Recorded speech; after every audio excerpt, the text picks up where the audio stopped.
তাহলে দেখেন 10 বছর পর নিজের বাড়ি থেকে মক্কা মুআজ্জামায় একজন অন্ধ মানুষ, চোখে যার দৃষ্টিশক্তি নাই, তিনি যাচ্ছেন, কতদূর পথের পরে মাথা নিচু করতে হবে সেই জিনিসটা পর্যন্ত তার মনে আছে।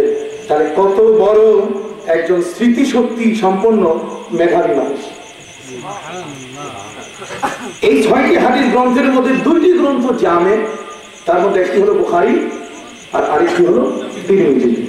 জামে অতএব তিরমিজি শরীফ হচ্ছে যিনি এই হাদিস গ্রন্থখানা লিখেছেন, নবী করিম সাল্লাল্লাহু আলাইহি ওয়াসাল্লামের প্রায় 4.5 লক্ষ হাদিস তার মুখস্থ।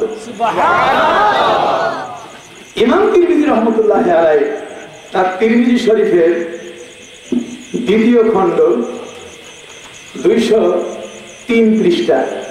কত পৃষ্ঠা? 203। আসেন, কে আসল আলেম আর কে ভেজাল আলেম আজকে বুঝে নিবেন। কবে খেয়াল করছেন? এরা রেডিমেড পড়ে, লেখাপড়া না,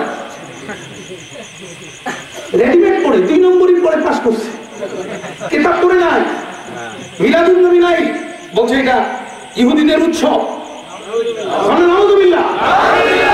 যদি ইহুদিদের উৎসব হয় তাহলে ইমাম তিরমিজিও ইহুদির উৎসব করছেন, এ কথা প্রমাণিত হবে।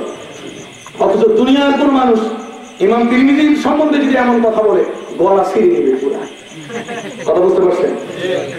আসুন আপনাদের কানে বাজে কিনা দেখেন তো, আমি করতেছি, কানের মধ্যে বাজে উঠে কিনা। বিসমিল্লাহির রহমানির রহিম আমি পড়তেছি তিরমিজি শরীফ, আপনারা শুনুন। বড় ভাগ্যবান ব্যক্তিটা, আমরা টাইটেল ক্লাসে বিশাল আয়োজন করে পড়াই। ফুলতলি সাহেব কেবলা ওই যে সুবানি গানালি আমাদের ছাত্রদের সামনে এই যে তালিম দিয়েছেন, সেটি আপনারা ওই এক ধরনেরই তালিম আমার মুখ থেকে শুনছেন। যেহেতু নবী করিম সাল্লাল্লাহু আলাইহি ওয়াসাল্লাম পর্যন্ত এই হাদিসের বর্ণনার সম্পর্ক আমার 31তম ব্যক্তি আমি। আল্লাহ রাসূল সাল্লাল্লাহু আলাইহি ওয়াসাল্লাম থেকে এই হাদিস বর্ণনা করতে করতে আমি পর্যন্ত আমি কত ব্যক্তি, কত নম্বর? 31তম। অতএব আমাকে আমার উস্তাদরা অনুমতি দিয়েছেন হাদিস পড়াবার, আর আমি হাদিস পড়াবার অনুমতি দিয়েছি এই যে আমার বাবা যান, এই যে আব্দুল মনির মুহাদ্দিস হয়ে গেছে। কথা বুঝতে পারছেন? আমাদের নাম না নিলে তার মুহাদ্দিসি জায়েজ হবে না। কথা বুঝতে পারছেন? হাজরিন, আমি পড়তেছি বিসমিল্লাহির রহমানির রহিম। বাবু মা জাআ ফি মিলাদিন নবী সাল্লাল্লাহু আলাইহি ওয়াসাল্লাম। তিরমিজি শরীফ 203 পৃষ্ঠা। এখানে ইমাম তিরমিজি বলছেন যে মিলাদুন নবী সম্পর্কে আলোচনা। কার সম্পর্কে আলোচনা? তাহলে তিরমিজি শরীফের 2য় খণ্ড 203 পৃষ্ঠার মধ্যে ইমাম তিরমিজি সেখানে একটি শিরোনাম নিয়ে এসেছেন এবং সেই শিরোনামের মধ্যে তিনি উল্লেখ করলেন বাবু মা জাআ ফি মিলাদিন নবী সাল্লাল্লাহু আলাইহি ওয়াসাল্লাম। তাহলে মিলাদুন নবী আছে কিনা? আছে। আছে কিনা?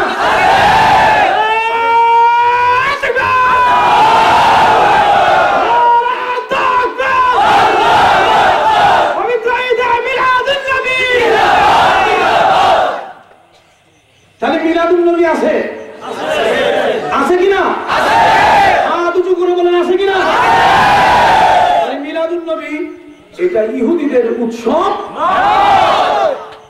যদি ইহুদিদের উৎসব হতো তাহলে ইমাম তিরমিজির মতো এমন একজন মহান ব্যক্তি, তার এই হাদিস গ্রন্থখানা শত শত বছর বয়স হয়ে গেল, মিলাদুন নবী শব্দটা স্পষ্ট করে নিয়ে এসেছেন, ওনার চোখে ধরা পড়ে নাই। তার মানে ওই যে কথা খেয়াল করছেন? এই জন্য জিজ্ঞেস করছিলাম যে উনি অন্ধ মানুষ না ওনার চোখ আছে। যদি অন্ধ না হয়ে থাকে তাহলে এইটা না করে মিলাদুন নবী নাই, ইহুদি উৎসব, এটা আমার নবীর উপরে আঘাত। ইন্নাল্লাযীনা ইউযুনাল্লাহা ওয়া রাসূলাহু লানাহুমুল্লাহু ফিদ দুনিয়া ওয়াল আখিরাহ ওয়া আ'আদ্দা লাহুম আযাবান মুহীনা। আল্লাহ বলেন আমার রাসূলকে যারা কষ্ট দেয়, নবীর মিলাদ, মিলাদুন নবী, স্পষ্ট মিলাদুন নবী, এইটা নবী মানে জাত না, নবী মানে আমার রাসূল, নবী মানে আল্লাহর রাসূল, নবী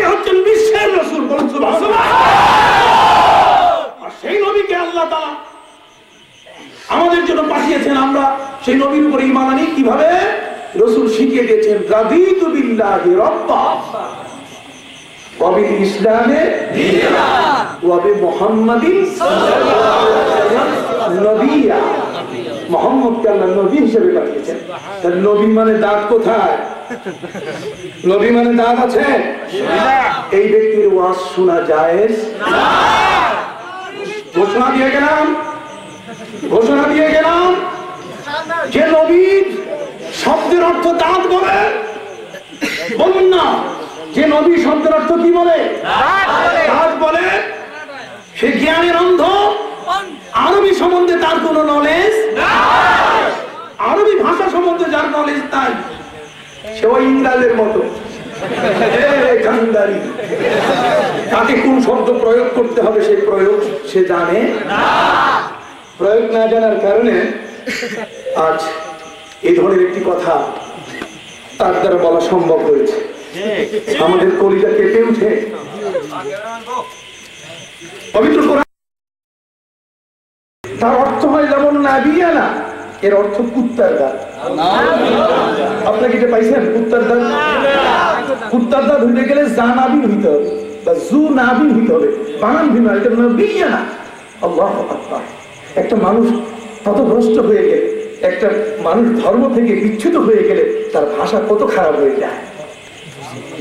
কথা খেয়াল করেছেন? নাবিয়ানা অর্থ কুত্তার দাঁত, অর্থাৎ আমাদের নবী মুহাম্মদ কুত্তার দাঁত। সাইয়্যিদিনা এর অর্থ আমাদের শিকারী মুহাম্মদ। দুনিয়ার আপনাদের মাথায় কি কোনদিন এটা ঢুকছে নাকি যে মুহাম্মদ সাল্লাল্লাহু আলাইহি ওয়াসাল্লামকে আপনি কখনো শিকারী মনে করছেন? না।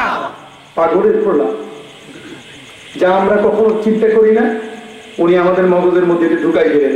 তার মানে বেয়াদব একটাই যথেষ্ট। শয়তান কয়টা যথেষ্ট? শয়তানে গোটা দুনিয়া শেষ করছে। অনেক শয়তান, সুযোগ সৃষ্টি হইতে দেওয়া যাবে না। আসেন, আমি আজকে কথা বলতে আসছি আপনাদের সাথে। আমি বলেছি আগে বক্তৃতার পাশাপাশি আমি আপনাদের সামনে কিছু বই পুস্তক নাড়াচাড়া করব। এই যে বাবু মাজা ফি মিলাদিন নবী সাল্লাল্লাহু আলাইহি ওয়াসাল্লাম, ফি আলেমরা আছেন, আলেমগণ আছেন, শ্রদ্ধেয় ওলামা একরাম। এখানে ফি মানে এই যে আরবি গ্রামারের একটা নিয়ম। ফি শব্দটা যখন আসে যেমন বাও তাও কাফ লাম বাও মন্দ মুসখালা রুবহাসা মিন আদাতি আনআনা হাত্তা ইলা, এগুলো গ্রামার। কথা বুঝতে পারছেন? এই যে গ্রামার, উনি যে গ্রামার করে আমরাও তো গ্রামার করছি। ফালা ফালা ফালাতুন ফালানা বে ফাতে কতলা দাওয়া রাহমাতুন লাইয়ানা বে ফাতে ফাইলা ফাইলা ফাইলাতুন ফাইলানা বে কাসর ফিসকু যিকরা নিসদাতুন হিরমানা বে কাসর ফালা ফালা ফালাতুন ফালানা বে জাম শুগলু বুসরা কুদরাতুন গুফরানা বে জাম মাফালা মাফাল ফাল ফালু লাতাস মানকামা মাকাল তালাব কাইরু লাতাস। তাকে গ্রামার শিখালি, গ্রামার কাকে শিখালি? বাইরের খেদমতে আরজ করতে চাই, ফি যখন কোন শব্দের উপরে বিশেষের উপরে আসে বা কোন বিশেষণের উপরে আসে, কথা বুঝতে পারছেন, তখন তার শেষ অক্ষরটার নিচে একটা জের করে দেয়। এই জন্য বাবু যা মা যা ফি মিলাদিন নবী, যদি ফি জানা আসতো তাহলে হইতো বাবু মা যা মিলাদুন নবী। কি হইতো? তাহলে সরাসরি মিলাদুন নবী শব্দটা হাদিস তিরমিজি শরীফে আছে কিনা? একটু দয়া করে আলহামদুলিল্লাহ হাত উঠান। মিলাদুন নবী শব্দ আছে। এখন আপনি জানতে চাইবেন যে হুজুর এখানে মিলাদুন নবী ইহুদিদের কোনো কথা আছে কিনা? উনি তো বলছে যে মিলাদুন নবী যেখানে থাকবে ওটা ইহুদিদের উৎসব। তাহলে দেখি এখানে ইহুদি আছে কিনা। আমি পড়ি, আপনারা শুনেন, ক্যাসেট থেকে ক্যাসেট করে নেন। أبي قال حدثنا محمد بن بشار العبدي قال حدثنا وهب بن جرير قال حدثنا أبي قال سمعت محمد بن إسحاق يحدث عن المطلب بن عبد الله بن قيس بن مخرمة عن أبيه عن جده قال ولدت أنا ورسول الله صلى الله عليه وسلم عام الفيل قال وسأل عثمان بن عفان قباس بن أشيما أخا بني عمر بن ليس أنت أكبر أم رسول الله صلى الله عليه وسلم فقال رسول الله صلى الله عليه وسلم أكبر مني وأنا أقدم منه في الميلاد